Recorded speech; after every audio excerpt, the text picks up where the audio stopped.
Hello, my name is Caredwin. I'm a counsellor and I work from my clinic Magic Hands Calm Minds in the Forest of Dean in Colford.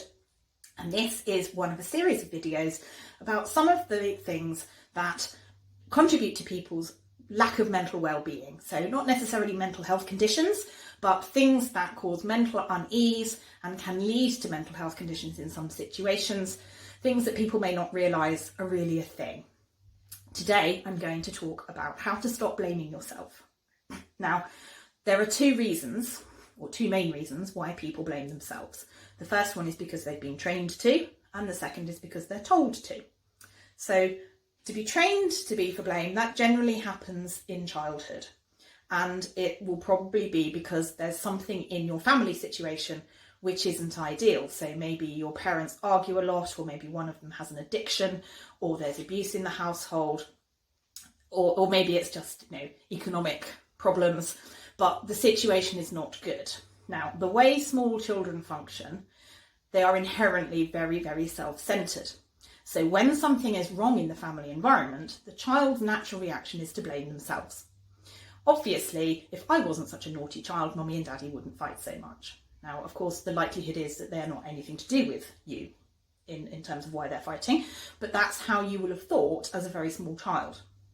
So the small child takes responsibility for trying to improve things. So they'll try to be a much better child, or they'll work harder at school, or they'll look after their younger brothers and sisters, or they'll try and keep their parent happy. So they take on a load that is too much for them as a small child to carry. And that leads to a whole bunch of problems. One of which is a continuing and abiding sense of being to blame for things that happen in their life as adults. Now, if you're being told you're to blame, that can be outright, this is your fault, or it can be more subtle. You're upsetting me, you're selfish, you don't care about me, all of these kinds of things which generally arise when you try to say that you want something or you don't want something, and the person you're talking to has a different view. It can be a family member, or it can be a boss, friend, anybody in your life can put you in this situation where you want A, they want B, and their way of getting you to do B is to make it all about them and to talk about how little you care for them and how selfish you are. You then feel guilty and responsible and blame yourself for their being upset, so you change your behaviour to what they want.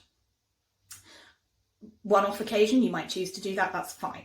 But if it happens all the time, what that leads to is a lot of frustration and low self-esteem.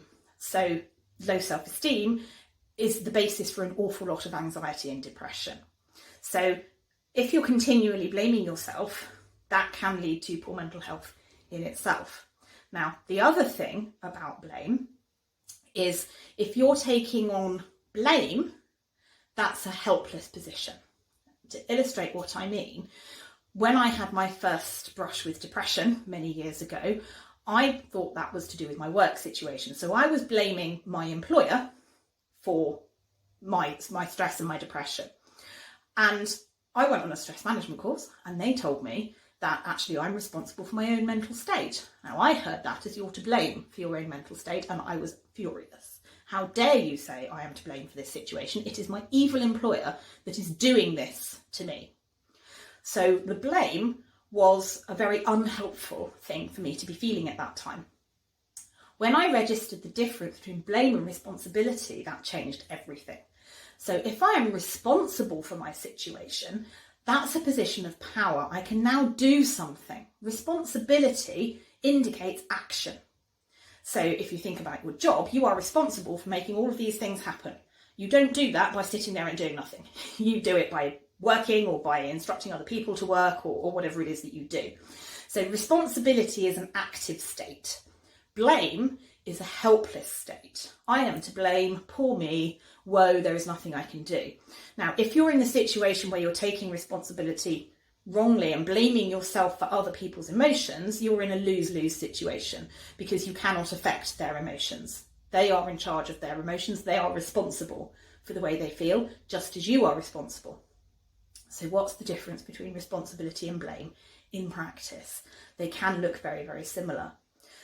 So let's think about your children, for example. If you have children, you are responsible for their health and well-being. But if you leave them with their grandparents and their grandparents give them far too much chocolate and they're sick, you're not to blame for that. The grandparents are to blame for that. So your overall responsibility means that you will have a go at the grandparents for having given them too much chocolate and maybe decide not to let them watch the children again. That's how you discharge your responsibility to keep your children safe and healthy. But you're not to blame for the fact that they overate chocolate and were sick on that particular day. So that's the difference. Another important thing about this, as I've already said, blame is a helpless state. So if you are feeling helpless, then that's going to be emotionally uncomfortable and can in itself lead to depression and anxiety and other serious issues. So by thinking of yourself as responsible, an active state, you can do something, stop doing something, get somebody else to do something which affects what's going on. If you are to blame,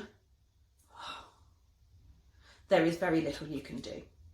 So remembering that key difference between blame and responsibility gives you much more power over your life and your situation.